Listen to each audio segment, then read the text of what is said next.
All right, let's just jump right in. We're about to take on a really big idea about what makes research good.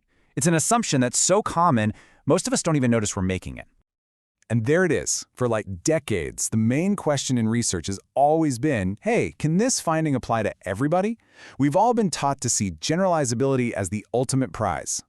But what if, for some of the most important kinds of research, that's the completely wrong question to be asking? Well, that's what we're here to do. It's time to totally flip the script on how we judge certain kinds of research, especially the kind that tries to get at the real depth and richness of human experience.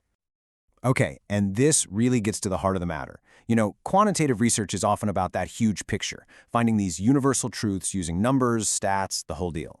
But qualitative research, it's on a totally different mission.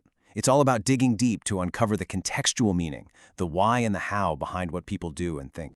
So here's the big twist. When you see a qualitative study that can't be applied to every single person on the planet, that's not a failure. That's actually part of the plan. The whole point was never to find a one-size-fits-all answer. It was to understand one specific story in one specific place with incredible depth. So if generalizability isn't the goal, then what are we supposed to look for? Well, this leads us to a much more interesting and, frankly, more powerful idea: transferability. Right, so transferability isn't about proving something is true for everyone. Nope. It's about a researcher giving you such a rich, detailed, what they call thick description of a situation, that you, the reader, can look at it and decide for yourself if those insights connect with your world. It actually puts the power right into your hands. Let's make this real with a quick story. Imagine a researcher spends a ton of time at a rural school just documenting how the teachers there are trying to make a new national curriculum work for their students. And the study doesn't just list stuff. It paints this vivid picture of the community, the specific money problems they have, the unique relationships between teachers and kids. Then, an educator from a totally different school, maybe even in a big city, picks up this study to read it. And boom, that's the magic moment. That second educator is reading these super specific descriptions and suddenly has this aha moment. They see their own challenges, their own students, their own school's reality reflected in the story of this other place. They feel a connection. And that, right there, is the crucial difference. The study's findings weren't generalized to every school in the country. Instead, its deep insights were transferred by the reader into their own unique situation. That's the true mark of incredible qualitative work. Okay, so if we're going to really appreciate this power, we have to start using the right words. We literally need a new vocabulary to talk about what makes this kind of research strong and trustworthy. And this just reframes the entire conversation, doesn't it? The problem isn't that a study can't be generalized. The real problem is when a researcher just hasn't done their job, when they fail to provide enough rich detail, enough clear context for someone reading it to even have a shot at seeing if the insights are transferable.